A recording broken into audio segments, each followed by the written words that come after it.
ஒரு ஊரில் ஒரு ராஜா இருந்தார். அவருக்கும் இதே சந்தேகம் வந்துட்டுது. அதாவது எல்லாருக்கும் இன்பம் தரக்கூடிய பொருள் எது அப்படின்னு. இதுக்கு பதில் தெரிஞ்சுக்கிறதுக்கு ஆசைப்பட்டார். சரி, அதுக்கு என்ன செய்யலாம்னு யோசனை பண்ணார். நாட்டு மக்களுக்கு பகிரங்கமாக ஒரு அறிவிப்பு கொடுத்தார். நம்ம நாட்டு மக்கள் இன்பம் தரக்கூடிய பொருள் எதுன்னு நினைக்கிறாங்களோ அதை கொண்டுகிட்டு வந்து அரண்மனையில் உள்ள கண்காட்சி மண்டபத்தில் வைக்கலாம். அப்படி அவங்க வைக்கிற பொருள்களில் எது எல்லாருக்கும் இன்பம் தரக்கூடியதாக இருக்குமோ அதை வச்சவருக்கு 1000 பொற்காசுகள் பரிசு அப்படின்னு அறிவிப்பு கொடுத்துட்டார். ஜனங்கள் இந்த அறிவிப்பை கேட்டாங்க. அதுக்கப்புறம் சும்மா இருப்பாங்களா? 1000 பொற்காசுன்னா சும்மாவா? அவங்கவுங்க கையில் என்னென்ன கிடைச்சதோ அதையெல்லாம் கொண்டாந்து அரண்மனை காட்சி மண்டபத்தில் வச்சுட்டாங்க. அதுக்கப்புறமா ராஜா அங்கே வந்தார். ஒவ்வொன்றா பார்த்துக்கிட்டே வந்தார். முதல்ல ஒரு குயில் இருந்தது, இனிமையாக பாடக்கூடிய குயில். இந்த குயிலோட இன்னிசை எல்லாருக்கும் இன்பம் தரக்கூடியது தான். இருந்தாலும் காது கேட்காதவங்களுக்கு இந்த இசை எப்படி இன்பம் தர முடியும்? அதனால் இது சரியில்லைன்னு விட்டார்.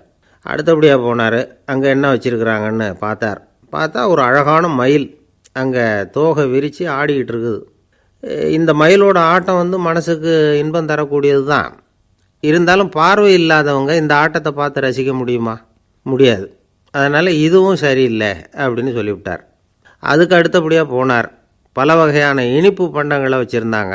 பார்த்தார், வயசானவங்களுக்கும் நோயாளிகளுக்கும் இது இன்பம் தராது, துன்பம் தான் கொடுக்கும் அப்படின்னார். இப்படி ஒவ்வொன்றா பார்த்துக்கிட்டே போகிறார். அழகான மலர்கள், கனிகள், ஓவியங்கள் எதுவுமே பொருத்தமாக தெரியல.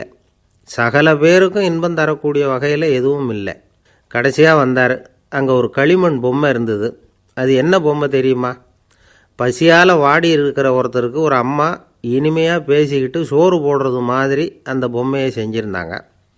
அதுக்கு கீழே அன்பு அப்படின்னு எழுதியிருந்துதான். ராஜா பளிச்சுன்னு ஒரு முடிவுக்கு வந்தார். அந்த பொம்மையை செஞ்ச சிற்பியை வரவழைச்சார், பரிசு கொடுத்தார்.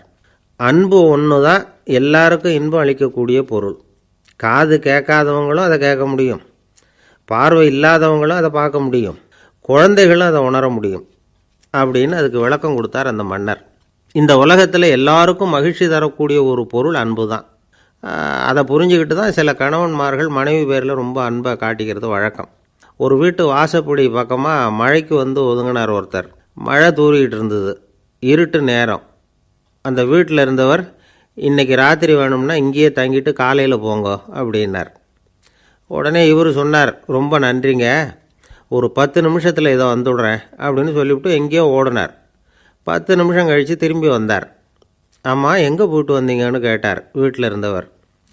நேராக எங்கள் வீட்டுக்கு போய் மனைவி கிட்ட இன்றைக்கி ராத்திரி இங்கேயே தங்கிக்கிறேன்னு சொல்லிவிட்டு வந்துட்டேன் அப்படின்னார் அவர். அன்பில் இது ஒரு ரகம். ஆசைப்படுறதில் தப்பு இல்லை, ஆனால் அந்த ஆசை தேவைக்கு தகுந்த மாதிரி இருக்கணும். தேவைக்கு மீறிய ஆசைகள் இருக்கு பாருங்கள், அது தேவையில்லை. இந்த கருத்தை வலியுறுத்தது மாதிரி ஒரு கதை உண்டு. தேவேந்திரனுக்கு திடீர்னு வீடு கட்டணும்னு ஒரு ஆசை வந்துதான். வீடுன்னா நாம் கட்டுற மாதிரி இல்லை. தேவேந்திரன் வீடுன்னா சும்மாவா? ஒரு பிரம்மாண்டமான அரண்மனை கட்டணும். அது மாதிரி இந்த 3 லோகத்துலேயும் ஒரு அரண்மனை கிடையாது அப்படின்னு எல்லாரும் சொல்லணும். இது அவனோட ஆசை.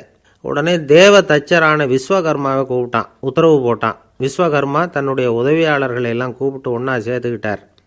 படாத பாடுபட்டு ஒரு பெரிய அரண்மனையை கட்டி முடித்தார். கட்டி முடிக்க 1000 வருஷம் ஆச்சு. தேவேந்திரன் பார்க்குறான். அவனுக்கு திருப்தி ஏற்படலை. என்னுடைய அந்தஸ்துக்கு இது ரொம்ப சாதாரணமான கட்டிடம், இதை விட இன்னும் பெருசாக கட்டு அப்படின்னா. தேவ தச்சர் திணறி போயிட்டார். அவரால் அதுக்கு மேலே எதுவும் செய்ய முடியல. என்ன பண்ணுறதுன்னு யோசனை பண்ணார். நேராக நாரதர் காலில் போய் விழுந்தார். நீங்கள் தான் என்னை இந்த பிரச்சனையிலேருந்து காப்பாற்றணும்னார். நாரதர் யோசனை பண்ணார். சரி, கவலைப்படாதேன்னார். நேராக இந்திரன்கிட்ட போனார். இந்திரன் நாரதரை பார்த்த உடனே வாங்கன்னு கூட்டிகிட்டு போய் அரண்மனையை காட்டினான். இது மாதிரி ஒரு அரண்மனையை நீங்கள் வேறு எங்கேயாவது பார்த்துருக்குறீங்களா அப்படின்னு ரொம்ப பெருமையாக கேட்டான். நான் பார்த்ததில்லை, ஆனால் என்னை விட வயசில் மூத்தவர் மகரிஷி லோமேசர், அவர் ஒரு வேளை பார்த்துருக்கிறாரா என்னமோ அப்படின்னார். உடனே அவரை மனசில் நினச்சி தியானம் பண்ணினார். அடுத்த கணம் லோமேசர் அங்கே வந்தார். இடையில் ஒரு சின்ன துண்டு, கையில் ஒரு கமண்டலம், தலையில் ஒரு பாய், அவ்வளவுதான் அவர்கிட்ட இருந்தது. எதுக்காக தலையில் எந்த பாய் அப்படின்னு கேட்டான் இந்திரன். என்ன மாதிரி அற்ப ஆயுள் உள்ள ஒரு ஜீவன் தனியாக வீடு கட்டிக்கிட்டு திண்டாடணுமா? இந்த பாய் தான் ஒரு வீடு மாதிரி எனக்கு நிழல் கொடுக்குது அப்படின்னார் அவர். என்னது, உங்களுக்கு அவ்வளவு கொஞ்சமான ஆயுளா அப்படின்னு ஆச்சரியத்தோடு கேட்டான் இந்திரன். ஆமாம், இதை பாரு, என்னுடைய மார்பில் ஒரு பொற்காசு அளவுக்கு ரோமம் உதிர்ந்துட்டுது. எப்போ என் உடம்புல உள்ள எல்லா ரோமமும் உதிர்ந்துருமோ அப்போ என்னுடைய ஆயுள் முடியும் அப்படின்னார். எப்போ அந்த ரோமங்கள் பூரா உதிரும்னு கேட்டான் இவன். ஒரு பிரம்மா மறைஞ்சதும் ஒரு ரோமம் உதிரும். என் உடம்புல உள்ள ரோமங்களின் எண்ணிக்கை எவ்வளவோ அவ்வளவு பிரம்மாக்கள் தோன்றி அவங்க ஆயுள் முடியும் பொழுது என் உடம்புல உள்ள ரோமங்கள் பூரா உதிரும் அப்படின்னார். அப்படின்னா ஒரு பிரம்மாவோட ஆயுள் எவ்வளவு காலம்னு கேட்டான்.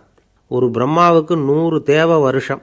ஒவ்வொரு தேவ வருஷத்துக்கும் 365 தேவ நாள். ஒவ்வொரு தேவ நாள்லேயும் ஒன்றை மாதிரி 14 இந்திரர்கள் தோன்றி மறைகிறாங்க அப்படின்னு மகரிஷி லோமேசர் சொல்கிறார். இதை கேட்டதும் இந்திரன் ஆடி போயிட்டான். அவ்வளவு ஆயுள் உள்ள இவரே அற்ப ஆயுள்னு சொல்கிறார். நான் என்னுடைய ஆயுளை பெருசாக நினச்சிக்கிட்டு பிரம்மாண்டமான அரண்மனை கட்டணும்னு ஆசைப்படுறேனே அப்படின்னு நினச்சான்.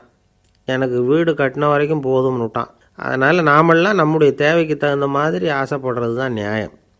ஆனால் அப்படியே நடந்துக்கிறோம். மனுஷன் கடவுளையே ஏமாற்றி காசு வாங்கிறதுக்குள்ள ஆசைப்படுறான்.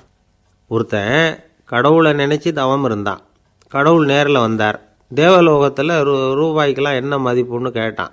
அங்கெல்லாம் ரூபாய்ங்கிறது உங்கள் பணத்தில் 1 கோடி ரூபாய்க்கு சமம். அதாவது தேவலோகத்தில் 1 ரூபான்னா இங்கே 1 கோடி ரூபா. அது மாதிரி எங்களுக்கு ஒரு நாளுங்கிறது உங்கள் கணக்கில் 1 கோடி வருஷத்துக்கு சமம் அப்படின்னார் கடவுள். அப்படின்னா எனக்கு நீங்கள் அதிகமாக எதுவும் தர வேணாம், உங்கள் கணக்குப்படி ஒரே 1 ரூபா கொடுங்க, அது போதும்னா இவன் ரொம்ப சாமர்த்தியமாக.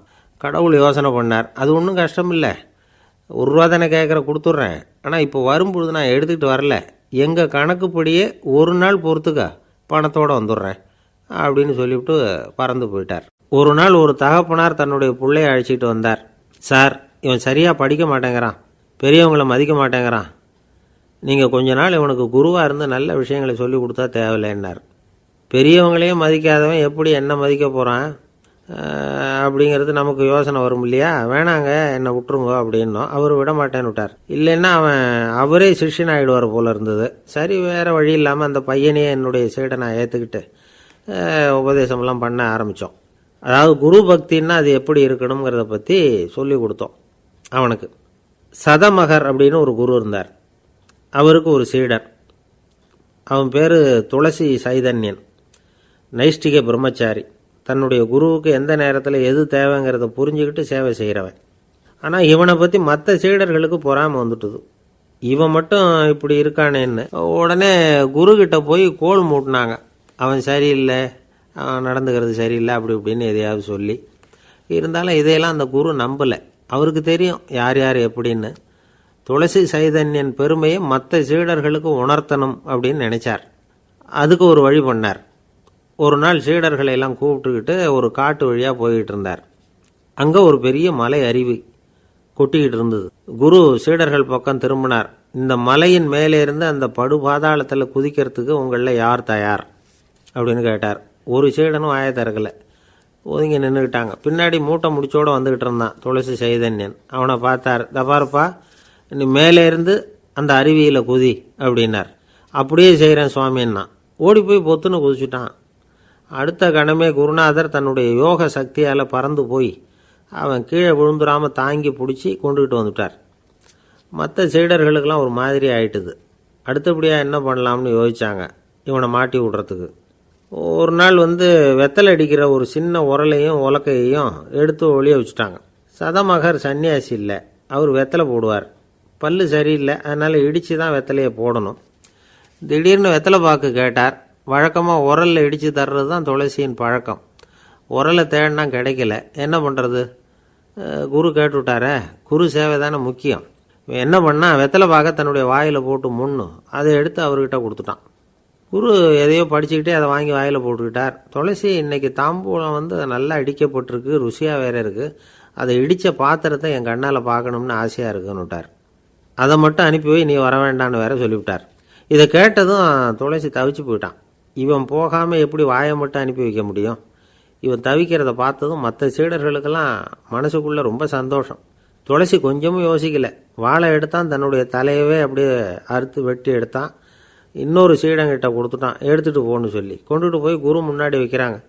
அந்த தலையில் வாய் திறந்துருக்கு, வெத்தலை போட்டு முன்னு இருந்தது, தெரிஞ்சு போச்சு, சிவப்பாக இருந்தது.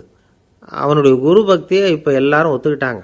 அதுக்கப்புறம் குரு சதமகர் தன்னுடைய அற்புத திறமையினால் அந்த தலையை மறுபடியும் ஒட்ட வச்சுட்டார். துளசிக்கு உயிர் வந்துட்டுது.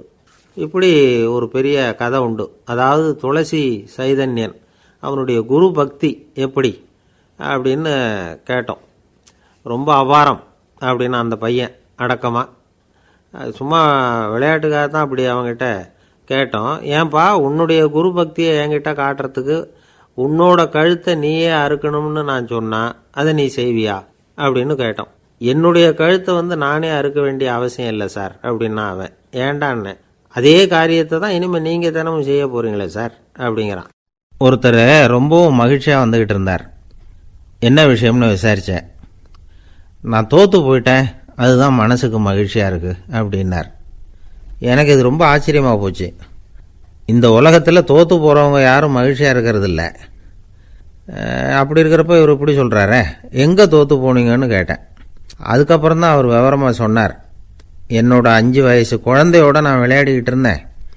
அந்த விளையாட்டில் என் குழந்தை ஜெயிச்சு விட்டுது, நான் தோற்று போயிட்டேன் அப்படின்னார் ரொம்ப உற்சாகமாக. நான் யோசித்து பார்த்தேன். அதாவது நாம் சின்ன குழந்தையாக இருக்கிறப்போ எந்த விளையாட்டில் கலந்துக்கிட்டாலும் அதில் நாம் தான் ஜெயிக்கணும்னு ஒரு வெறி நமக்குள்ளே இருக்கும். நம்மளை எதிர்த்து விளையாடுறவர் நல்லவரா கெட்டவரா, பெரியவரா சின்னவரா அப்படிங்கிறதெல்லாம் முக்கியம் கிடையாது. அவர் தோற்று போகணும், நாம் ஜெயிக்கணும், அதுதான் முக்கியம். எதிரியை சந்தோஷப்படுத்த விளையாடுகிற கலை அப்போ நமக்கு தெரியறதில்ல. வாழ்க்கையில் ஒரு பக்குவம் வந்ததுக்கு அப்புறம் வெற்றி பெறணுங்கிற மன அழுத்தம் போயிடுது. போட்டியில் ஜெயிக்கணுங்கிறத விட குழந்தையை சந்தோஷப்படுத்தணுங்கிறது முக்கியமாக போச்சு. ஜெயிக்கணுங்கிற வெறி ஓடி போட்டுது. ஒரு குழந்தையாக இருந்தப்போ நம்ம வளர்ச்சிக்கு உதவிய வெறி பெரியவனானதுக்கு பிறகு நமக்கு எதிரியாக மாறுது. அதை சரியான சமயத்தில் நாம் புரிஞ்சுக்கிட்டோம்னா போதும், நாம் பொழைச்சிக்கலாம். ஒவ்வொரு மனுஷனுமே வாழ்க்கையோட அடுத்த கட்ட வளர்ச்சியில் அடி எடுத்து வைக்கிற நேரத்தில் தன்கிட்ட இருந்து ஏதோ ஒரு குணத்தை அல்லது தன்குடன் இருந்த ஏதோ ஒரு உறவை நாம் இழக்கத்தான் வேண்டியிருக்குது. ஒரு கட்டம் வரைக்கும் உதவியாக இருந்த குணம் அடுத்த கட்டத்துக்கு தடையாக கூட மாறிடலாம். இந்த பரிமாண மாற்றத்துக்கு உள்ளாகிற ஒவ்வொருத்தரும் பிரத்யட்சமாக இதை உணர்றாங்க. ஆனால் பல பேர் எப்படின்னா பழசை திறந்துவிட்டு புதிய கொள்கைகளை உருவாக்கிக்கிறதுக்கு இஷ்டம் இல்லாமல் இருந்துடுறாங்க, அல்லது அப்படி செய்ய முடியாமல் தவிக்கிறாங்க. இதையெல்லாம் மீறி அந்த பழசை திறந்துட்டா அதை இழந்ததால் உண்டாகிற மன அழுத்தம் சில காலத்துக்கு வருத்திக்கிட்டு தான் இருக்கும், வேறு வழி இல்லை.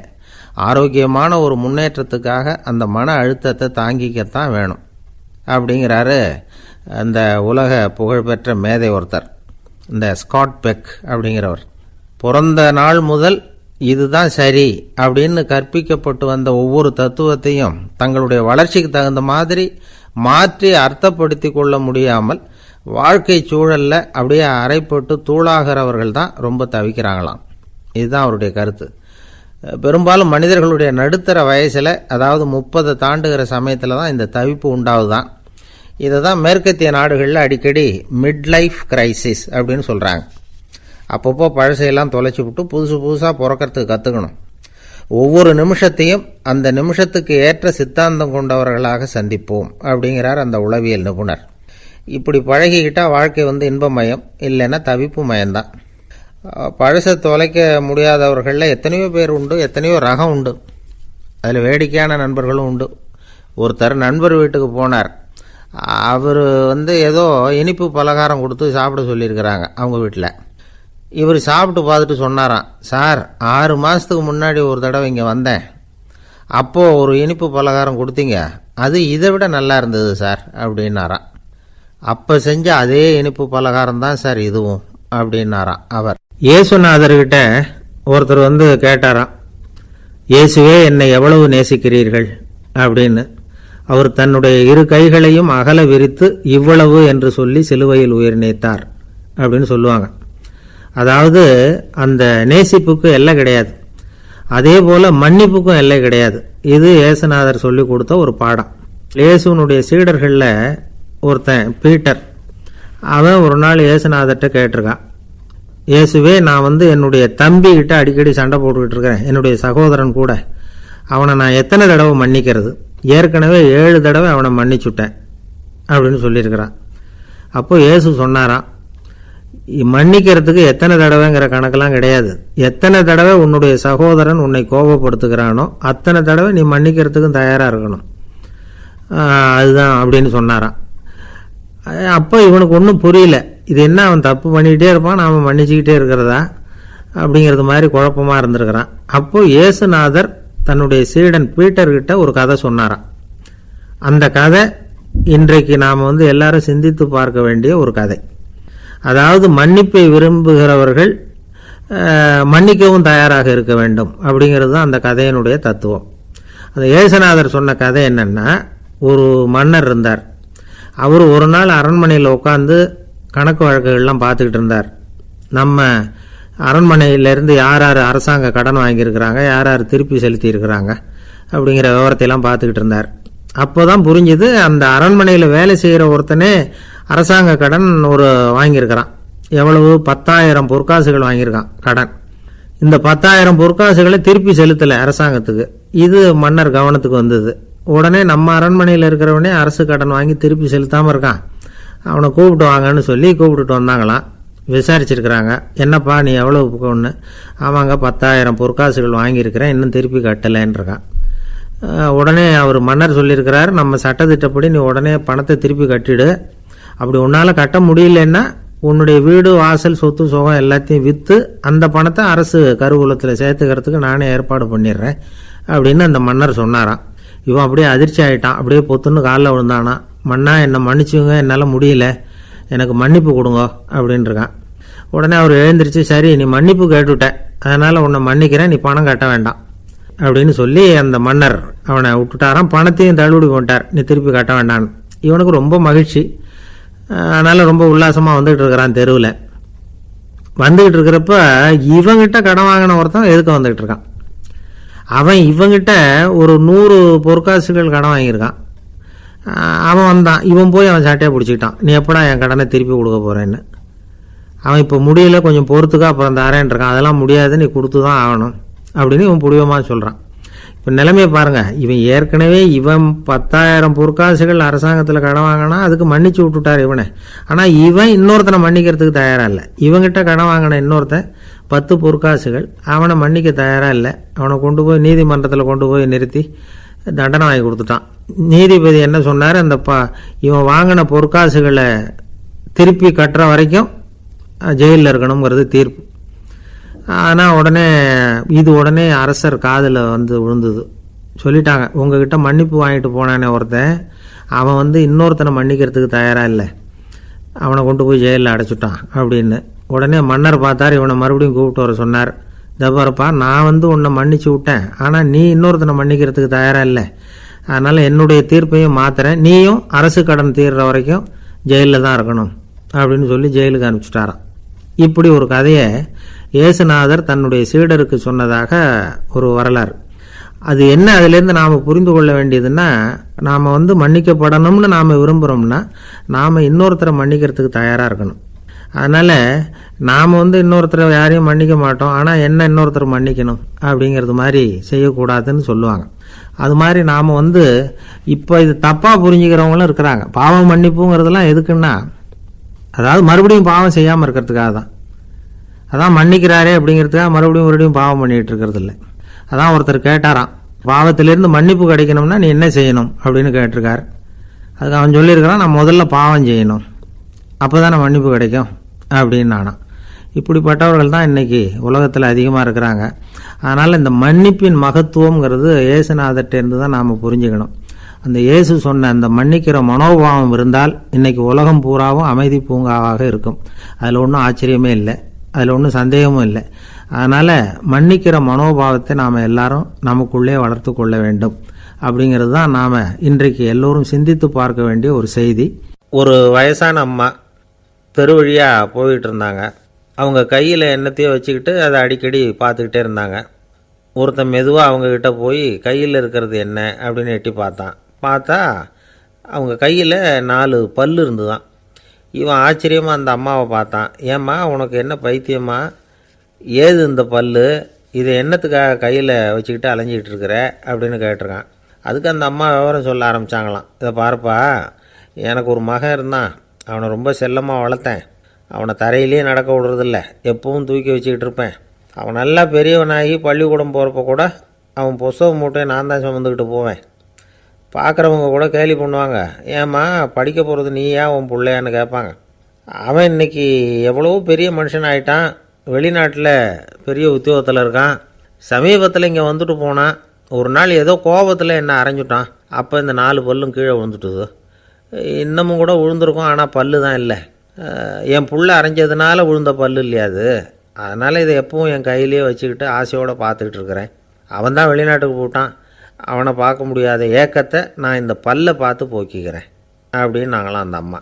இந்த கதை எதுக்காகன்னா, தாய் அன்பு அப்படிங்கிறது எப்படிப்பட்டதுங்கிறத புரிஞ்சுக்கிறதுக்காக.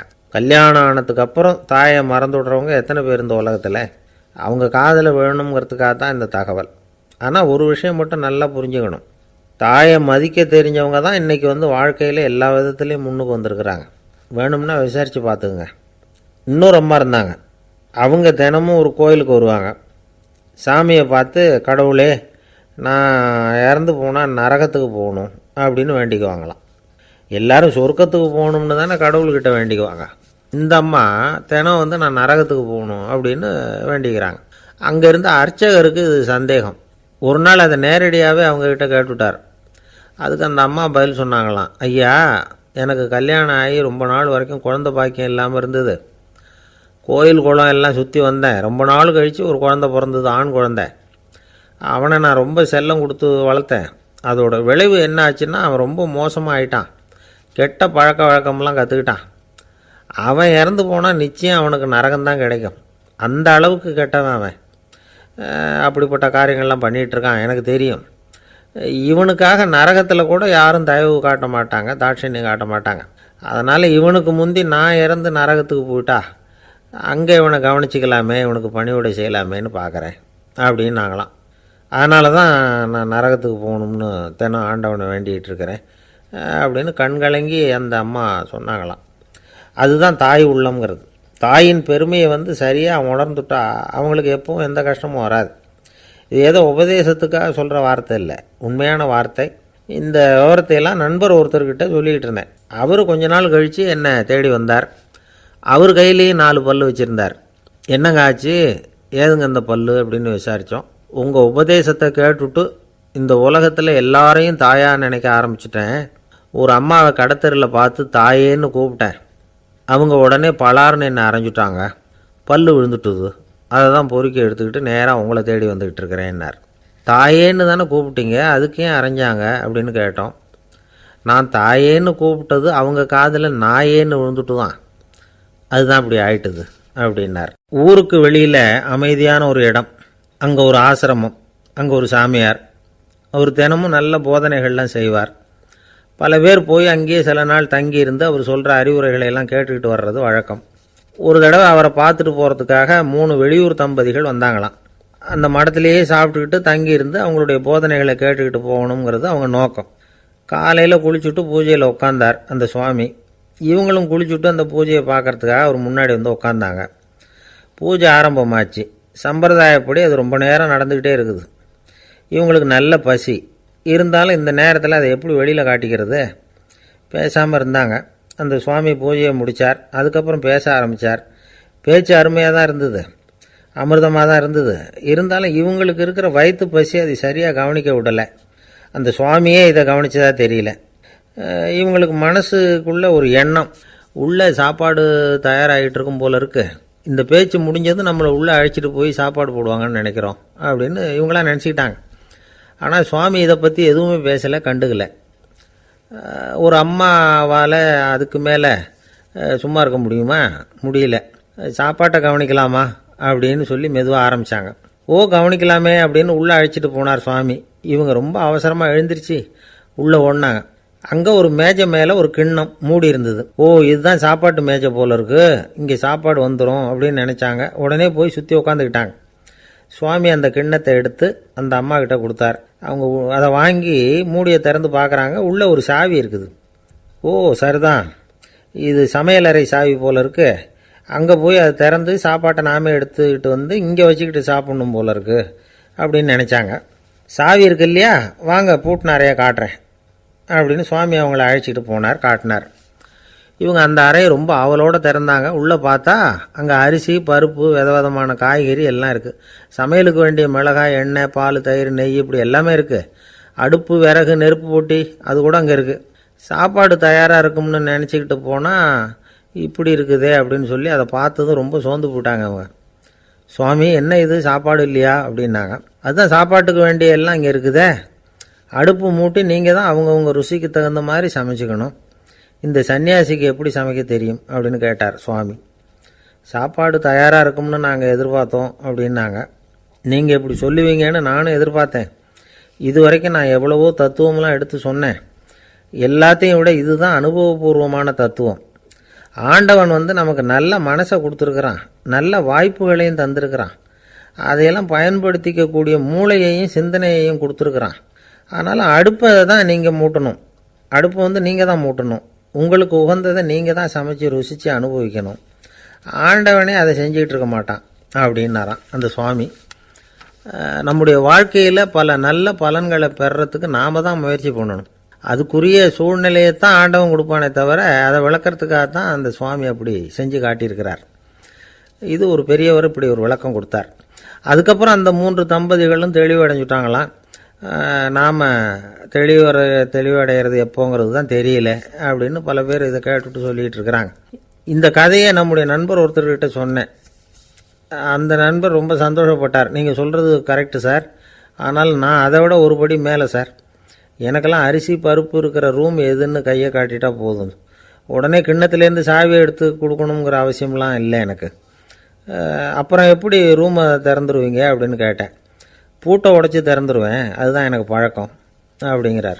ஐயா, என்னுடைய நூல் வெளியீட்டு விழாவுக்கு அவசியம் நீங்கள் வரணும் அப்படின்னு கூப்பிட்டார் ஒருத்தர். எப்போ வரணும்னு கேட்டேன். அடுத்த வாரம்னார். சரி, புத்தகம் தயாராகிட்டுதா அப்படின்னேன். நாளைக்கு தான் அச்சிக்க கொடுக்க போகிறேன்னார். என்னங்க இது, புத்தகம் அச்சிடுறதுக்கு முன்னாடியே அழைப்புதழை அச்சடிச்சு விட்டீங்களே அப்படின்னு கேட்டேன். அதனால் என்னங்க, அந்த காலம் மாதிரியா போடலாம். அச்சுக்கலை எவ்வளவோ முன்னேறியாச்சுங்க. Linotype, monotype, phototype, laser இப்படி என்னென்னமோ வந்தாச்சு. இன்றைக்கி கொடுத்தா நாளைக்கே புத்தகம் தயார் அப்படின்னார். இப்படி இந்த அளவுக்கு முன்னேறி இருக்கிற இந்த அச்சுக்கலை ஆரம்பத்தில் எப்படி இருந்தது தெரியுமா? அந்த காலத்தில் காகிதம்னா என்னென்னே தெரியாது. அப்படி ஒன்று கண்டுபிடிக்கப்படவே இல்லை. அப்போல்லாம் எதையாவது ஒன்று எழுதணும்னா அதுக்கு ஆட்டு தோலை தான் பயன்படுத்தி இருக்கிறாங்க. கண்ணுக்குட்டி தோல் கூட அதுக்கு உபயோகப்பட்டு தான். ஐரோப்பாவில் இருந்த பாதிரியார்கள் தோலில் எழுதப்பட்ட புத்தகத்தை தயாரிக்கிறதுல ரொம்ப கெட்டிக்காரங்களாம். எகிப்து, அப்புறம் மத்திய தரைக்கடல் ஓரத்தில் உள்ள நாடுகள், இங்கெல்லாம் தோல் தான் எழுதுபொருளாக பயன்பட்டு வந்திருக்குது. ஆனால் நம்ம நாட்டில் ஓலைச்சுவடிகளை எழுத்துக்கு பயன்படுத்தியிருக்கிறாங்க. எழுதுறதுக்கு தோலை பயன்படுத்தினவங்க பிறகு பேப்பரைஸ் அப்படிங்கிற கோரை புல்லை அதுக்கு பயன்படுத்தினாங்களாம். இதெல்லாம் அப்படி கொஞ்சம் கொஞ்சமாக கண்டுபிடிச்சிட்டு வந்திருக்கிறாங்க. அந்த புல்லை கச்சிதமாக நறுக்க வேண்டியது, நல்லா பதப்படுத்த வேண்டியது, அதுக்கப்புறம் அதில் எழுத வேண்டியது, அவ்வளவுதான். பேப்பருங்கிற சொல்லே இந்த பேப்பைரஸ் அப்படிங்கிறதுலேருந்து வந்தது தான். அதுக்கப்புறம் தான் காகிதம் வந்தது. இதை முதல்ல சீன நாட்டில் தான் கண்டுபிடிச்சாங்க. அது வந்த பிறகு அச்சு எந்திரம் கண்டுபிடிக்க வேண்டிய அவசியம் ஏற்பட்டது. அதை கண்டுபிடிச்சவர் ஜெர்மானிய அறிவியல் அறிஞர் ஜான் கூட்டன்பர்க். அச்சுக்கலைக்கு அடித்தளம் அமைச்சவர் அவர் தான். ஜெர்மனியில் மெயின்ஸ் அப்படிங்கிற ஊரில் 1399 பிறந்தார். அவரோட மாமன் ஒருத்தர் உலோக வேலையில் வல்லவர். அவர்கிட்ட இந்த வேலையை கற்றுக்கிட்டார். அதோட வைர கற்களை பட்டை தீட்டுறதுலேயும் ரொம்ப தேர்ச்சி பெற்றிருந்தார். இளம் வயசுலேயே சும்மா இருக்க மாட்டாராம். எதை செஞ்சாலும் அதை திறமையாக செய்வாராம். அவர் தான் முதல்ல மர அச்சு எழுத்துக்களை உருவாக்கினார். அது மேலே மை தடவி பிரதிகள் எடுத்தார். அதுக்கப்புறம் உலோக எழுத்துக்கள், முதல்ல காரியம், அப்புறம் இரும்பு, அப்புறம் கலப்பு உலோகம், பிறகு அச்சடிக்கிறதுக்கு எந்திரம் ஒன்றையும் உருவாக்கினார். முதல்ல பைபிள் அச்சடித்தார். 1468 அவர் இறந்து போனார். 16ஆம் நூற்றாண்டில் மேலை நாடுகளிலிருந்து மர எழுத்துக்களை கொண்டுகிட்டு தமிழ்நாட்டில் கிறிஸ்தவ நூல்களை அச்சிட்டாங்க. அப்போல்லாம் அச்சகங்கள் போதிய அளவுக்கு இங்கே இல்லை. அதுக்கு என்ன காரணம்னா, இந்தியர்கள் அச்சகங்களை நடத்தக்கூடாது அப்படின்னு சட்டம். 1835 வரைக்கும் அந்த சட்டம் நடைமுறையில் இருந்தது. இந்த நிலைமையில் அங்கேயும் இங்கேயுமா 1-2 அச்சகங்கள் ஆரம்பமாச்சு. 1713 தரங்கம்பாடியில் லூத்தரன் மிஷன் அச்சகம், அதே ஆண்டில் சென்னையில் SPCK அச்சகம். இது ரெண்டும் தான் இந்தியாவில் முதல்ல தொடங்கப்பட்ட அச்சகங்கள். ஆட்டுத்தோல்லையும் ஓலைச்சுவடியிலையும் எழுதப்பட்ட எழுத்துக்கள் இன்றைக்கி எங்கேயோ போயிட்டுது. ஆனால் நம்ம ஊரில் எழுத்தாளர்கள் நிலைமை தான் ஒன்றும் சொல்லிக்கிறது மாதிரி இல்லை. நம்ம ஆள் ஒருத்தர் சொன்னார், சார் நான் சொந்தத்தில் ஒரு அச்சாபீஸ் வச்சுருந்தேன், இப்போவும் வச்சுருக்கிறேன். அதனால் என்னுடைய படைப்புகளை புத்தகமாக வெளியிடுறதில் எனக்கு ஒன்றும் கஷ்டம் இல்லை. வருஷத்துக்கு ஒரு புத்தகம் எழுதி வெளியிட்டுருவேன். 15 வருஷமாக இலக்கிய உலகத்துக்கு இப்படி சேவை செஞ்சுக்கிட்டு வர்றேன். ஆனால் இந்த வருஷம்தான் வாசகர்கள் எனக்கு பாராட்டு விழா நடத்தியிருக்கிறாங்க அப்படின்னார். இந்த வருஷம் அப்படி என்ன விசேஷம் அப்படின்னு கேட்டோம். இந்த வருஷம்தான் நான் எந்த புத்தகம் எழுதி வெளியிடாமல் இருந்தேன், அதுக்காகத்தான் எனக்கு இந்த பாராட்டு விழா அப்படின்னார். ஒரு நண்பர் இருக்கார், எப்போ பார்த்தாலும் கையில் ஒரு புத்தகம் இருக்கும். புத்தகம் இல்லாமல் எங்கேயும் புறப்பட மாட்டார். எதுக்காக இப்படி எடுத்துகிட்டு போகிறீங்க அப்படின்னு கேட்டால், எனக்கு இது ஒரு நல்ல நண்பன் மாதிரி, இந்த காலத்தில் எங்கே போனாலும் காத்திருக்க வேண்டியிருக்கு, அது மாதிரி சமயத்தில் நான் நண்பன் கூட பேசிக்கிட்டு இருப்பேன் அப்படிம்பாரான். ஒருத்தர் ஒரு பெரிய அரச பதவியில் இருந்தார். அவர் பதவியிலேருந்து இறங்க வேண்டிய சூழ்நிலை. அரசு கொடுத்துருந்த வீட்டை விட்டுட்டு வெளியில் வர்றார். வரும்பொழுது 2 கையிலையும் 2 பெட்டியை எடுத்துகிட்டு வந்தாராம். சார் உங்களுடைய உடைமைகள் அப்படின்னு கேட்குறாங்க அங்கே இருந்த ஊழியர்கள். இவர் தன்னுடைய கையில் இருக்கிற பெட்டியை காட்டி, இதுதான் என்னுடைய சொத்து அப்படின்னாராம். ஒரு பெட்டியில் அவருடைய உடைகள், இன்னொரு பெட்டியில் அவர் விரும்பி படிக்கிற புத்தகங்கள், அவ்வளவுதான். இதுதான் இருந்துதான். புத்தகம் படிக்கிறது மனசுக்கு நல்லதுங்கிறது நமக்கு தெரியும். புத்தக வாசிப்பு உடம்புக்கும் நல்லதுங்கிறாங்க. அது நமக்கு ஆச்சரியமாக தான் இருக்குது.